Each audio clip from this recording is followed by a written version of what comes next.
Welcome to The Short Score, your weekly update of roping news from around the industry, where you can find the latest on the sport from the pro rodeo ranks to the jackpot world.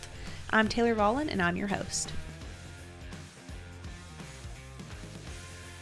Hey there, ropers, it's your Short Score host, Taylor Vollen. You guys already know the drill. It's Saturday, and I'm bringing you another bonus roping.com tips episode. We're finally at the end of our Jake and Clay series, and I don't know about y'all, but that makes me a little sad. And if you guys are like me, though, the good news is that you can go to roping.com and sign up today and actually watch those interviews with Jake and Clay. So, like I said, if you haven't signed up yet, go ahead and sign up after you finish listening to this episode. Today, we talk a little bit about how team roping has changed. Since Jake Barnes and Clay O'Brien Cooper won their world titles, how really has team roping changed? And what caused it to change? In this audio clip, Jake and Clay talk about how they've seen team roping become the premier event in Western sports.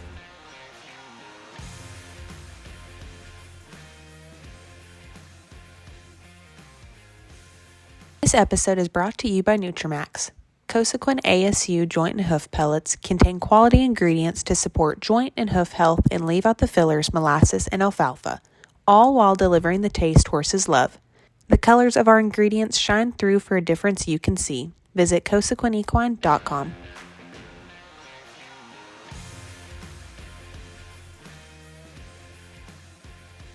Well, as it's evolved, I don't feel that when Clay and I was in our prime not saying that the talent level wasn't as good, but I'd say number one, the USTRC, it broadened the band of ropers and then video, cell phones, roping schools. It's just advanced it, in the last 25 years to where it is today. These kids, they mimic, the top ropers. The next thing I would say on the heading side is these dummy ropings that they have for these kids. It's a reaching contest, so these kids, at a young age, they just reach.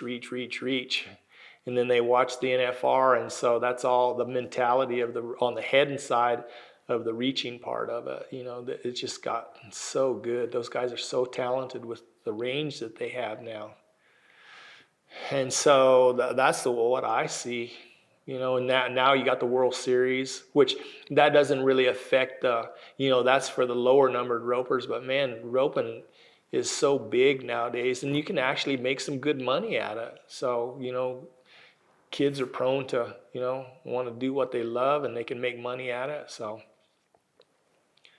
and then the American comes along. You have a chance to win $100,000. Well, not only that, but you're from the right spot, you have a chance to win $1 million. So that's life changing. I think Jake and I was the first ones that was in the right place at the right time, and then our individual dreams and then collective dreams, and able to start achieving that right at the time of the explosion of team roping. Just kind of, it all just burst on the scene. And then, towards kind of the end of that energy, then Speed and Rich come right on there, and they took off, and so basically for 20 years you had this, and then they kept it going, and then now with, I think, social media and everything has just, even though there hasn't been like totally dominant teams like our two teams were, but there's just enough buzz all around all the time. And the way social media is and all the platforms and everything that goes with it, now it's just, that's what keeps it just, buzzing. So I think it all fed into one another. And I think along the line, like what Clay says, you had the Jake and Clay, and then you had the Speed and Rich. I think, the next one is Caleb and Junior. If they can keep their heads together and their goals together and their personal relationship together and keep their team together, I think that they have the next the chance to be the next, phenomena in team roping. I think it's harder now though with those big bonus things coming in. Like our deal, we didn't have that. Speed and Rich's deal, they didn't have that. You had to earn your way all through the year. And it was littler money, but everybody run at the little money. But when you can go to the American, now they didn't count it this year, but you can count 50,000 of it, bam! I mean, that is we didn't have that. Houston, you count, So if one team just gets hot and wins the American and wins Houston, they got $100,000. How are you going to catch them? It's going to be hard. They're a good team. So there's a lot more things in play now that kind of makes it harder to just absolutely dominate. And it goes, to me, back to Caleb and Junior. They've dominated really for 5 or 6 years going in. Throughout the year, they've won the most throughout the course of the year. But then you get back in there and now it all comes down to 10 days and you can win 200,000 or a couple $100,000 you can win at the finals. Well, if another, any of those teams of those 15 can get hot and run the table, and didn't matter what you did all season. It all comes down to that 10 days.